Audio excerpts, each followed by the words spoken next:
Think we ought to hack it up?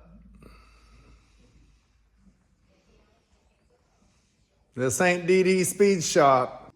I think this might be the ugliest Tri-5. I can't believe it. I just can't believe it. Dan's letting somebody other than himself play with the Tri-5. So what do you think we ought to do with this thing? Should we fully restore it? Should we get it running as is and drive it? Should we turn it into a gasser?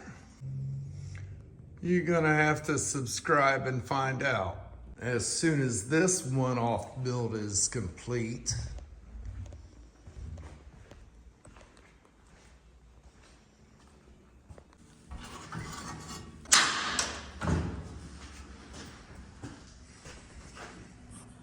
This one comes on the chopping block. Let me know what you would do with this car.